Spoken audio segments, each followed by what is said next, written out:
Okay, so after law of equipartition, today we are going to study specific heat capacity.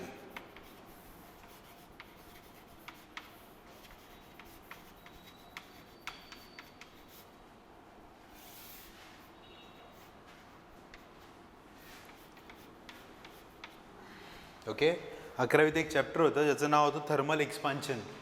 त्याच्यामध्ये मी हे शिकवलंय. Okay, डिटेलमध्ये शिकवलंय, पण आपण जरा रिव्हिजन करू पहिल्यांदा. Okay, then we will go ahead. Now pay attention. First of all, what is the concept of specific heat? Okay, now it is the amount of heat absorbed by the substance to raise its temperature by 1 degree Celsius. म्हणजे तुमच्याकडे कुठलाही substance असू द्या, solid, liquid किंवा gas. Okay, इथे मी आता एक सॉलिड रॉड घेतला. It's a copper rod. Okay, copper रॉडचं टेम्परेचर आहे 27 डिग्री सेल्सिअस. ओके, मी तुम्हाला सांगितलं make its temperature 28 degree celsius. So you have to increase its temperature by 1 degree celsius ना. So you have to provide heat. तुम्हाला heat provide करायला लागेल ना. And that heat is called as specific heat. कळलं? त्या हीटला म्हणायचं specific heat. आता specific heat हा एक कन्सेप्ट आहे. Okay, there are 2 types of specific heats. Okay, first is principal specific heat and second is molar specific heat. Okay, दोन प्रकार आहेत, principal and molar. Okay, now what is the difference between principal specific heat and molar specific heat? So when you take 1 kg of a substance, okay, जेव्हा तुम्ही 1 kg substance घेता आणि त्याचं temperature किती degree सेल्सिअसनी बदलता, 1 किंवा 1 kelvin, that is called principal specific heat. But if you take 1 mole of a substance and you change its temperature by 1 degree Celsius or 1 kelvin, we call that as molar specific heat. कळलं? Okay, म्हणजेच काय रे, तुमच्याकडे जर का 1 kg water आहे. Okay, you have 1 kg water ज्याचं temperature आहे 15 डिग्री सेल्सिअस आणि मी तुम्हाला सांगितलं ते 16 डिग्री सेल्सिअस करा. म्हणजे कितीनी वाढवा? 1 डिग्री सेल्सिअस और 1 केल्विन ना. तर तुम्हाला जी हीट सप्लाय करायला लागेल that is called principal specific heat. पण तुम्ही 1 kgच्या ऐवजी किती घेतलं? 1 मोल वॉटर घेतलं, तर that specific heat is called as molar specific heat. समजलं? Okay, so this is principal specific heat, this is molar specific heat. Okay, now remember one point which is also there in 11th standard. Solids and liquids, they have only one value of heat, specific heat. मग ती principal असेल किंवा molar असेल, ती तुम्ही कुठली घेताय त्याच्यावर आहे. But solids and liquids have only one specific heat. But gases have 2 specific heats. म्हणजे 2 प्रिन्सिपल आणि 2 मोलार. कळलं? म्हणजे गॅसेसला किती स्पेसिफिक हीट आहेत? 2. का बरं? कारण प्रेशर, व्हॉल्यूम, टेम्परेचर. आपण गॅस लॉज बघितलेत. If you change temperature of a gas by small amount, okay, there are large changes in pressure and volume. Okay, एकाचं नाव आहे गे-लुझॅक्स लॉ. ओके, आणि दुसऱ्याचं नाव आहे चार्ल्स लॉ. बघा ना, टेम्परेचर बदललं की व्हॉल्यूम वाढतं, चार्ल्स लॉ. टेम्परेचर बदलली की प्रेशर वाढतं, गे-लुझॅक्स लॉ. याचा अर्थ काय रे, तुम्ही इमॅजिन करा. वेगळं एक्झाम्पल देतो मी तुम्हाला. हा कॉपरचा रॉड आहे आणि ह्याचं टेम्परेचर आहे 25 डिग्री सेल्सिअस आणि तुम्ही त्याला हीट केलं आणि ते 26 केलं, फक्त 1 डिग्रीनी वाढवलं, तर त्यांनी हीट ॲब्झॉर्ब केली ना. ती हीट कुठली हीट? Specific heat. आता तो 1 kg असेल तर प्रिन्सिपल, 1 मोल असेल तर मोलार. पण हे सगळ्या कोण आहेत? Specific heat. ठीक आहे. सो यांनी ॲब्झॉर्ब केली कुठली हीट? स्पेसिफिक हीट केली. पण असं होईल का रे, तुमचं कॉपरचं रॉड एवढा दिसेल का? नाही. अरे तुम्हाला त्यातलं चेंज पण कळणार नाही. 25चा 26 केला तर यातमध्ये चेंज झाला का खूप व्हॉल्यूममध्ये? नाही. हा आपल्यासाठी खूप मोठा झाला का? थोडासा मोठा झाला आहे, पण तो जाणवतोय का चेंज? नाही. याचा अर्थ सॉलिड्स आणि लिक्विड्समध्ये टेम्परेचर बदललं तर there are no huge changes in pressure and volume. पण गॅसेससाठी if you change temperature by 1 degree celsius there are huge changes in pressure and volume. म्हणून गॅसेसला किती स्पेसिफिक हीट असतात? 2. एक असते specific heat at constant volume, पहिली आहे ॲट कॉन्स्टंट व्हॉल्यूम आणि दुसरी आहे ॲट कॉन्स्टंट प्रेशर. ओके, तुम्हाला गिव्ह रिझनमध्ये हा प्रश्न विचारू शकतात. ओके, की why gases have 2 specific heats and solids and liquids have only 1. Because if you change the temperature of gas even by 1 degree Celsius there are huge changes in pressure and volume. Therefore gases have 2 specific heats, one at constant volume and one at constant pressure. कळलं? Okay, हे 11वीत पण झालेलं आहे आपलं, पण आपण revision करतोय. So बघा आता गॅसेसला 2 स्पेसिफिक हीट आहे ना. आपल्या चॅप्टरचंच नाव आहे kinetic theory of gases. So आपण गॅसेस बद्दलच सगळं शिकतोय ना. 2 स्पेसिफिक हीट आहेत त्यांना. ओके, एक कॉन्स्टंट व्हॉल्यूम आणि एक कॉन्स्टंट प्रेशर. आता प्रिन्सिपल स्पेसिफिक हीट. आता सिम्बॉल्स बघा, सिम्बॉल्समध्ये गडबड होते. ओके, मोलार स्पेसिफिक हीट आहे ना, CP म्हणजे काय? Molar specific heat at constant pressure. CV molar specific heat at constant volume. This is the symbol. तुम्ही कॅपिटल C वापरला तर त्याचा असतो मोलार स्पेसिफिक हीट, आणि तुम्ही स्मॉल c वापरला ओके तर त्याचा अर्थ असतो principal specific heat. Okay, so capital C is the symbol used for molar, small c is the symbol used for principal. आता इथं प्रॉब्लेम काय होतो रे, C हे असं लेटर आहे ना जे कॅपिटल आणि स्मॉल कधी कधी कळतच नाही. ओके, मग तुमची कन्फ्युजन नको व्हायला म्हणून त्यांनी काय केलं, त्यांनी सिम्बॉल बदलले. बरं झालं बदलले. ओके, त्यांनी काय केलं, SP लिहिलं आणि SV लिहिलं. आता हे क्लिअर झालं. SP म्हणजे काय? प्रिन्सिपल स्पेसिफिक हीट, ज्याला कधी कधी नुसतं स्पेसिफिक हीट पण म्हणतात काही जण. आपण व्यवस्थित बोलायचं, प्रिन्सिपल स्पेसिफिक हीट. आणि CP म्हणजे कुठली? Molar specific heat. कळलं? Principal specific heat, molar specific heat. Okay, ठीक आहे. हां सर, दोघांमध्ये काय रिलेशन आहे ना? ओके, सी बघा, तुम्ही ना विचार करा. इथे तुम्ही काय केलं रे, गॅस घेतला, त्याचं टेम्परेचर कितीनी बदललं? 1नी. इथे पण तुम्ही कितीनी बदललं? 1नी ना. मग फरक कशाचा आहे? फरक त्यांच्या मासचा आहे. इथे तुम्ही किती घेतलं होतं? 1 kg सबस्टन्स, आणि इथे तुम्ही किती घेतला होता? 1 मोल सबस्टन्स. म्हणजे क्वांटिटीचा फरक आहे. ओके, टेम्परेचरचा फरक नाही आहे, आणि क्वांटिटीचा फरक आहे म्हणून हीटचा फरक पडणार. सेम क्वांटिटी असेल तर सेम हीट लागणार ना. इथे 1 kg आहे, इथे 1 kg नाही आहे, 1 मोल आहे, हा छोटा आहे. ओके, त्याच्यामुळे इथे तुम्हाला हीट पण कमी लागणार आहे. So this specific heat and this specific heat they are not same in values, they are different. Okay, because here you are using 1 kg, here you are using only 1 mole. Okay, मग आता दोघांमध्ये काय relation आहे तर बघा, ते relation पण मी तुम्हाला सांगतो. हे 2 स्पेसिफिक हीट झाले आपल्या. Okay, CP is a molar specific heat and it is related with the principal specific heat like this.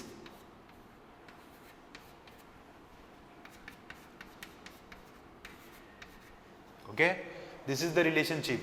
CP is equal to m naught SP, okay, and CV is equal to m naught SV, where m naught is the molecular mass किंवा molar mass. Okay, so m naught stands for molar mass. So बघा, पहिल्यांदा काय शिकवलं? पहिल्यांदा शिकवलं what is specific heat. It is the amount of heat absorbed by the substance to change its temperature by 1 degree Celsius or 1 Kelvin. मग त्यात 2 प्रकार. पहिली कुठली? Principal specific heat, okay, SP आणि SV. दुसरी कुठली? मोलार स्पेसिफिक हीट, CP आणि CV. Okay, आता मग मोलार आणि प्रिन्सिपल मध्ये काय रिलेशन आहे? हे रिलेशन आहे, हे आपल्याला वापरायचं आहे. ओके, म्हणून तुम्हाला अगोदरच शिकवून ठेवलं. ठीक आहे. आता now will go ahead with this.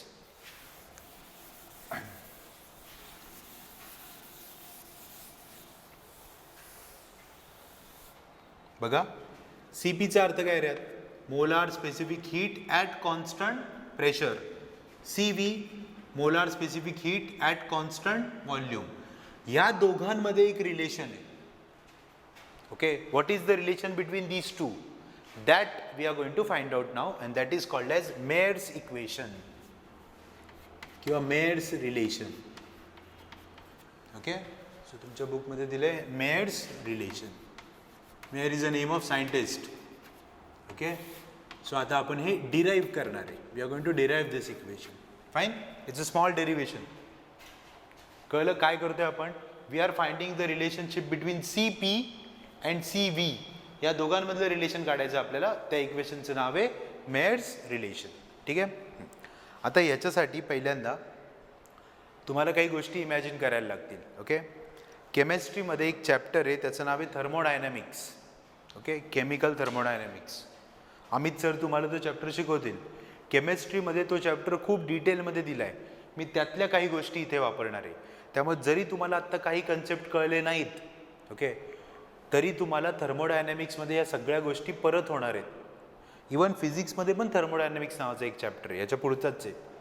Okay, त्यामुळे जरी आत्ता एखादी गोष्ट समजली नाही तरी टेन्शन घेऊ नका. हे खूप डिटेलमध्ये आहे. तसं समजायला हे खूप सोपं आहे. ओके, आपण काय करू, एक कंटेनर घेऊ. Will take a container. Pay attention.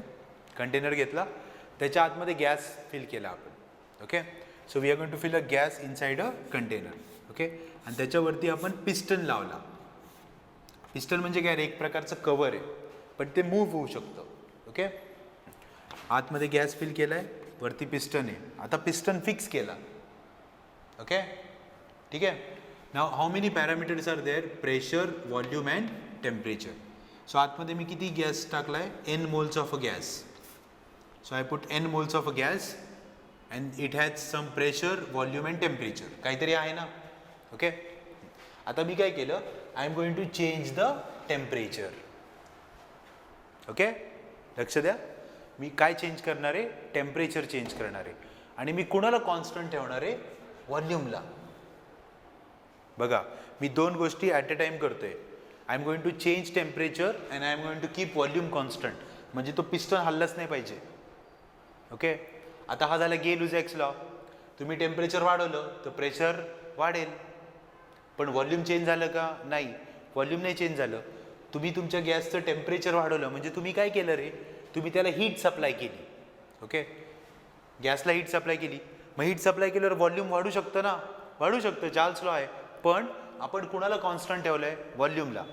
बघा, तुम्ही गॅस घेतला, हीट दिली म्हणजेच टेम्परेचर वाढवलं, पण व्हॉल्यूम कॉन्स्टंट ठेवलं. मग ती आतमध्ये गेलेली हीट आहे ती गॅसनी कशासाठी वापरली? whatever heat is supplied, okay, is used by the gas to increase its internal energy. Okay, जी काय हीट तुम्ही सप्लाय केली आहे ना, that heat is used by the gas to increase its internal energy. Okay, का sir तो वरती का नाही गेला रे? कारण आपण व्हॉल्यूम कॉन्स्टंट ठेवले. Okay, so whatever heat we are supplying, okay, say we are supplying amount of heat equal to dQ1. Okay, आता सिम्बॉलिकली लिहू आपण. जे मी बोललो ते सिम्बॉलिकली लिहितो. किती हीट सप्लाय केली मी? dQ1. त्यांनी ती कशाला वापरली? To increase the internal energy. Okay, तुम्ही एन्थाल्पी नावाची गोष्ट शिकले असाल. एन्थाल्पी म्हणजे internal energy of the system. मग याच्यामुळे काय वाढली सिस्टीमची? Internal energy. सो DE वाढली energy is equal to CVdT. Equation 1. आता हे काय लिहिलं मी सांगा? CV is what? Molar specific heat. पण V लिहिला, याचा अर्थ काय रे? At constant volume. बघा ना, आपली डेफिनेशन केली आपण तयार. आपण व्हॉल्यूम काय ठेवलं होतं रे? कॉन्स्टंट. आणि त्याला काय सप्लाय केली? हीट. म्हणजे आपण स्पेसिफिक हीट दिली ना. पण किती घेतलं होतं मी आतमध्ये? मोल्स, म्हणून molar. Got this? dQ1 is equal to DE is equal to CVdT. Okay, तुम्ही असं लिहिलं तरी चालेल. CV is equal to dQ1 upon dt. तोच अर्थ झाला त्याचा. Okay, so CV is equal to dQ1 upon dt. किंवा हा इकडे घेतला तर CV into dt is equal to dQ1. Got it? First equation समजलं? This is the first equation where we are keeping volume constant. बघा situation समजून घ्या. तुम्ही व्हॉल्यूम कॉन्स्टंट ठेवताय आणि तुम्ही हीट देताय म्हणजेच टेम्परेचर वाढवताय ना. ओके, म्हणजे स्पेसिफिक हीट आली कुठली, मोलार. का मोलार? कारण तुम्ही मोल्स घेतलेत. कळलं? समजलं इक्वेशन? ओके. आता दुसरी सिच्युएशन. ओके, बघा आता ह्या सिच्युएशनमुळे तुम्हाला आता चांगला अंदाज आला असेल. दुसऱ्या सिच्युएशनमध्ये काय करा, again supply heat but don't keep volume constant, keep pressure constant. आता व्हॉल्यूम नाही कॉन्स्टंट ठेवायचं, आता कोण कॉन्स्टंट ठेवायचं? प्रेशर. टेम्परेचर वाढवलं, प्रेशर कॉन्स्टंट, व्हॉल्यूमला काय होईल? वाढेल ना. म्हणजे हा पिस्टन वर सरकेल ना. समजलं का? पिस्टन वर सरकेल ना. का? कारण यावेळेस व्हॉल्यूम कॉन्स्टंट नाही आहे ना. Are you getting it? कारण आता व्हॉल्यूम वाढू शकतो, तो एक्सपांड होऊ शकतो ना. आणि जेव्हा गॅस एक्सपांड होतो त्याला वर्क करावं लागतं. ओके, कळतंय का? म्हणजे इथे दुसऱ्यांदा मी हीट सप्लाय केली, ती हीट किती आहे रे? dQ2. ओके, सिमिलर सिम्बॉल नको वापरायला म्हणून त्यांनी काय वापरले? dQ2 is equal to. आता तुम्ही जी हीट दिली कुणाला? गॅसला. त्यांनी ती दोन कामांसाठी वापरली. पहिलं, स्वतःची इंटरनल एनर्जी वाढवायची, म्हणजेच कोण? DE. प्लस स्वतःचं व्हॉल्यूम वाढवायचं. व्हॉल्यूम वाढवलं म्हणजे त्यांनी काय केलं? वर्क. मग आपण त्याला काय लिहू? W. ओके, किंवा DW लिहिलं तरी चालेल. ओके, तुम्ही ना फरक समजून घ्या. इथे आणि इथे काय फरक पडला रे? इथं काय कॉन्स्टंट होतं? व्हॉल्यूम ना. मग त्यांनी सगळी एनर्जी कशाला वापरली? Internal energy. इथं व्हॉल्यूम कॉन्स्टंट आहे का? नाही. मग सगळी एनर्जी किती गोष्टींसाठी वापरली? दोन. Internal energy plus work. Work is done dW is equal to P delta V असा फॉर्म्युला आहे. Okay, dW is equal to P delta V. याचा तुम्हाला प्रूफ आहे केमिस्ट्रीमध्ये, तुम्ही हे प्रूफ करणार आहे. dW is equal to P delta V. आता मला सांगा इथे काय कॉन्स्टंट होतं रे? व्हॉल्यूम. इथे काय कॉन्स्टंट आहे? प्रेशर. मग इथे काय लिहिणार मी? CP dt equation 2. ओके, आता मी तुम्हाला अजून एका वेगळ्या प्रकारे एक्सप्लेन करतो. ओके, हे इक्वेशन लक्षात ठेवायचं, हे नाही ठेवायचं. का बरं? ह्याच्यात दोन्ही आहे. जी काय तुम्ही हीट दिली, whatever heat you are supplying, gas is using that heat for two things, to increase internal energy and to do the work. बरोबर आहे, कारण इथं प्रेशर कॉन्स्टंट आहे पण V चेंज होतोय ना. मगाशी काय होतं रे? मगाशी तुम्ही जी हीट दिली व्हॉल्यूम कॉन्स्टंट होतं, म्हणजे डेल्टा व्हॉल्यूम कॉन्स्टंट म्हणजे चेंज इन व्हॉल्यूम 0 आला ना. मग P इंटू 0, 0 म्हणजे वर्क किती आहे? 0. म्हणून इथं वर्कची टर्म नाही आहे, इथे आहे. कळलं आता? ओके, म्हणजे इन शॉर्ट आपल्याला दोनच गोष्टी लक्षात ठेवायच्यात. Whatever heat we are supplying at constant volume, gas uses that heat to increase its internal energy, and if you supply heat at constant pressure, gas uses that heat for two things, to increase internal energy and to do some work. Okay, आता पुढे.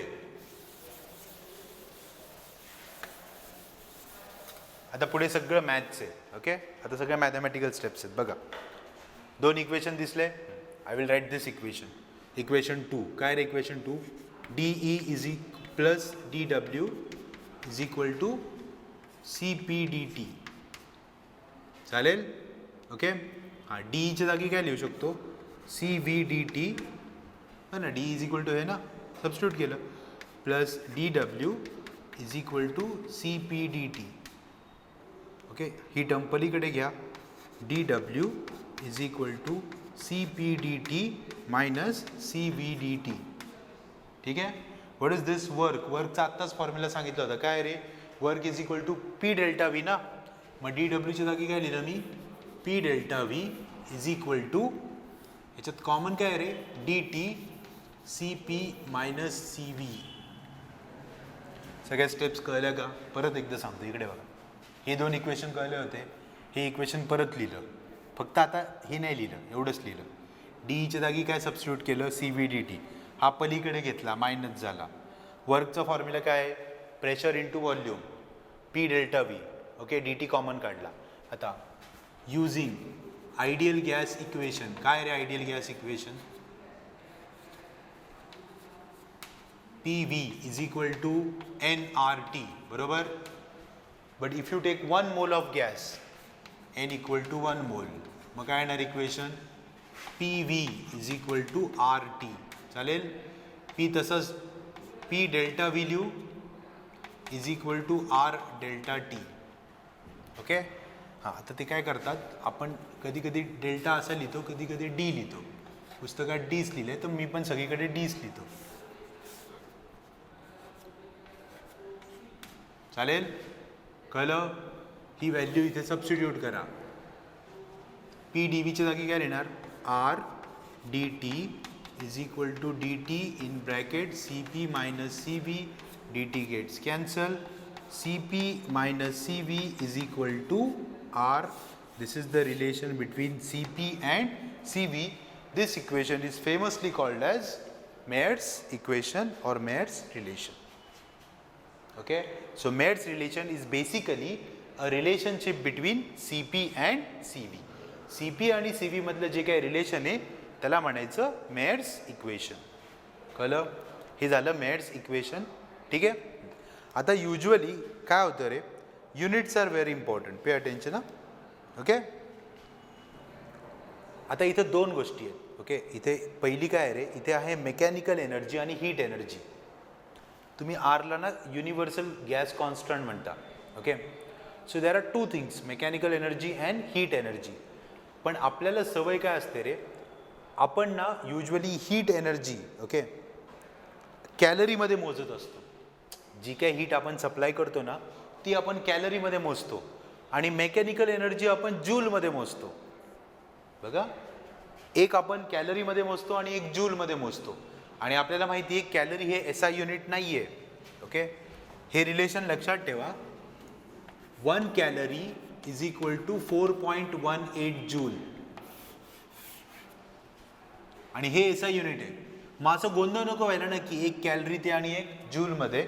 म्हणून हे equation आपण modify करू आणि याला असं लिहू C P minus C V is equal to R upon J. हेच जास्त वापरायचं आहे आपल्याला. ओके. पण हे का आलं, जर दोघांचं युनिट सेम नसेल, एक कॅलरीत असेल आणि एक जूलमध्ये असेल तर हे इक्वेशन वापरायचं. Where J is called as mechanical equivalent, म्हणजेच तो जे. समजलं. Okay. So this is Mayer's relation. Okay. आता मगाशी मी तुम्हाला रिलेशन शिकवलं होतं स्पेसिफिक हीट आणि म्हणजे प्रिन्सिपल स्पेसिफिक हीट आणि मोलार स्पेसिफिक हीट मधलं. ओके. आता आपल्याला ते वापरायचं. काय होतं रे, C P is equal to काय लिहिलं होतं आपण एम नॉट एस पी. आठवतंय. And C V is equal to M naught S V. करा सबस्टिट्यूट. ओके. ह्याच्यात करा. सी पीच्या जागी काय लिहिणार M naught S P minus M naught S V is equal to R upon J. काय common निघेल, M naught common, S P minus S V is equal to R upon J. S P minus S V is equal to R upon M naught J. ठीक आहे. म्हणजे पहिल्यांदा आपण कोणामधलं काढलं रे, पहिल्यांदा आपण काढलं relation between C P and C V. Okay. पहिले सी पी आणि सी व्ही मधलं काढलं ना, त्याच्यानंतर प्रॉपर युनिट्समध्ये कन्व्हर्जन केलं आणि मग ही कुठली होती मोलार स्पेसिफिक हीट ना, ही कुठली आहे प्रिन्सिपल स्पेसिफिक हीट, त्याच्यामधलं पण डिराईव्ह केलं. कळलं. Okay. So here we derive relation between molar specific heat and principal specific heat. Okay. Okay, so after Mayer's equation or Mayer's relation we'll do numericals. Okay. Example 3.3. Solve example है, page number is 63. So page 63, example 3.3. बघा. Given the values of two principal specific heats, okay, दोन principal specific heats दिल्यात तुम्हाला. Given SP is equal to 3400 calorie per kg per Kelvin, okay, and SV 2400 calorie per kg per Kelvin for the hydrogen gas. So gas दिला आहे hydrogen, म्हणजे molar mass of hydrogen is 2 for H2 gas. लिहून ठेवू आपण ते. Find the value of J, mechanical equivalent of heat, and the universal gas constant is R is equal to 8300 joule per kg per Kelvin. Okay, ठीक आहे. So हे सगळं तुम्हाला दिलेलं आहे, तुम्हाला J ची व्हॅल्यू काढायची. ओके, हां. आता before starting this, okay, I teach you one important thing. Okay, कारण कन्फ्युजन होऊ शकते तुमचं.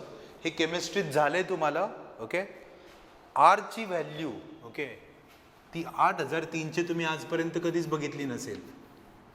आर ची एक व्हॅल्यू आहे 0.08204 किंवा 05, पण त्यात असतं युनिट लिटर ॲटमॉस्फिअर. ओके,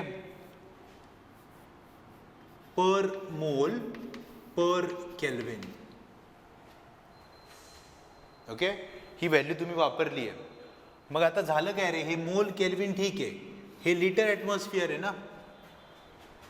बघा मगाशी मी ना वर्कचा एक फॉर्म्युला लिहिला होता, पी डेल्टा व्ही, आठवतोय? याचं युनिट ॲटमॉस्फिअर, याचं लिटर. हे एस आय युनिट आहे का रे? नाही. Litre atmosphere is a unit of work, पण हे एस आय युनिट नाही आहे. एस आय युनिट काय आहे? Joule. So how to convert litre atmosphere into joule? मग तुम्हाला माहिती आहे 1 atmosphere is 1.013 into 10⁵ newton per metre square, आणि लिटरचं कन्वर्जन मीटर क्यूबमध्ये करायचं. 1 लिटर इज 1000 ml. ते केल्यावर तुम्हाला आर ची व्हॅल्यू येते 8.314 जूल पर मोल पर केल्विन. बरोबर? ह्या दोन आरच्या व्हॅल्यू तुम्ही भरपूर वेळा वापरल्या असतील. ओके, केमिस्ट्रीमध्ये. आता इथं त्यांनी आरची व्हॅल्यू काय दिली आहे बघा, 8300. ओके, त्याचं युनिट बघा, काय युनिट आहे रे? Joule per kg per kelvin. हा जो मोल आहे ना, that mole is replaced by kg. Okay, मग तो मोल तुम्हाला केजीने रिप्लेस करायचा आहे. तर when you convert mole to kg, okay, then आता हे पर आहे ना, मोल टू केजी कन्वर्जन करताना you have to multiply by 0.001. Okay, पण हे डिव्हिजनमध्ये आहे ना, मग आपण डिवाइड करू ना त्यांनी 0.001 मध्ये. So that becomes 8314 joule per kg per kelvin. Okay, म्हणजे आता आरच्या ह्या आरची, आर इज अ कॉन्स्टंट. तुम्ही म्हणाल सर व्हॅल्यू वेगळी आली, कारण तुम्ही युनिट चेंज करताय.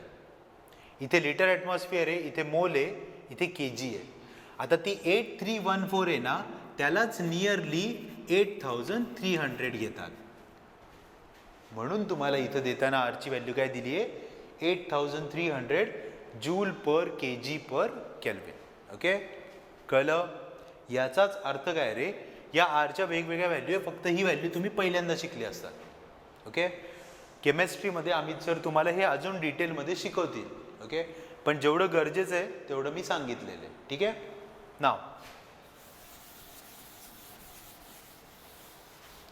सो हे सगळं गिवन आहे. सोल्युशन आपल्याला काय फाइंड आउट करायचं आहे ते बघा. They ask you to find out J. J is a mechanical equivalent. Okay, आणि एस पी आणि एस बी दिले. आपण मेयर्स रिलेशनमध्ये डिराईव्ह केले, S P minus S V is equal to R upon M naught J. आणि सगळे units proper आहेत. हे कॅलरीमध्ये दोघं. ओके, हा के जीमध्ये. ठीक आहे. So we can simplify this to get the answer. आता तुम्ही म्हणाल सर इकडचे कॅलरीमध्ये आणि आर जूलमध्ये, पण मी तुम्हाला मगाशीच सांगितलं होतं, एक कॅलरीमध्ये आणि एक जूलमध्ये असेल तर आपण जेनी त्याला डिवाइड करतो. म्हणून हे इक्वेशन डिरेक्टली तुम्ही यूज करू शकता with the same units. Okay, so S P किती आहे? 3400 minus 2400 is equal to R ची व्हॅल्यू आहे 8300 upon M naught is 2 into J. ठीक आहे. Okay, now we have to simplify this. 2 into J इकडे घ्या, नाही जे इकडे घ्या फक्त. J equal to 8300 upon 2 into यांचा डिफरन्स येईल 1000, तो खाली जाईल. ठीक आहे. सो 8.3 अपॉन 2 10 ने डिवाइड केलं. सो जे is equal to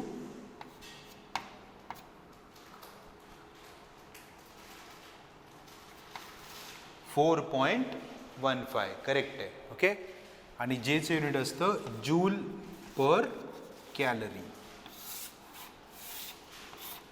okay, calorie का, कारण हे सगळं त्यांनी कॅलरीमध्ये ठेवलं होतं. Okay, so this is the answer for जे, 4.15 जूल पर कॅलरी. ओके, ह्या प्रॉब्लेममध्ये कॅल्क्युलेशन्स अवघड नव्हते, फक्त ही जी आरची व्हॅल्यू आहे दॅट व्हॅल्यू इज इम्पॉर्टंट. मी तुम्हाला अगोदर शिकवलं आहे ती व्हॅल्यू कशी आली. Okay, there is one more problem. Okay,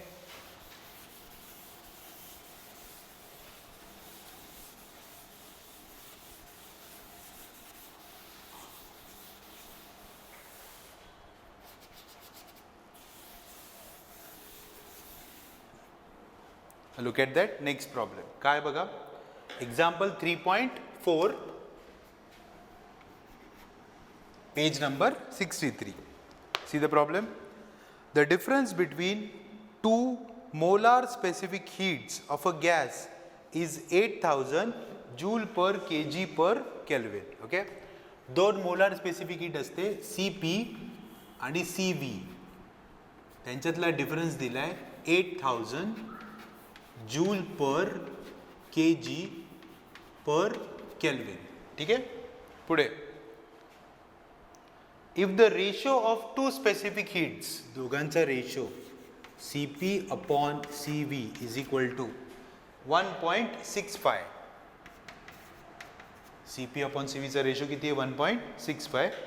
calculate the two molar specific heats, म्हणजे तुम्हाला CP काढायचं आहे आणि त्यानंतर CV काढायचं आहे. ओके, दोघांमधला डिफरन्स दिलाय, दोघांचा रेशो दिलाय, CP आणि CV विचारले. हा मॅथमॅटिकल प्रॉब्लेम आहे. सोल्युशन बघा, CP upon CV is equal to 1.65. So CP is equal to 1.65 into CV. Okay, substitute this in original equation. Okay, we know that CP minus CV is equal to 8000.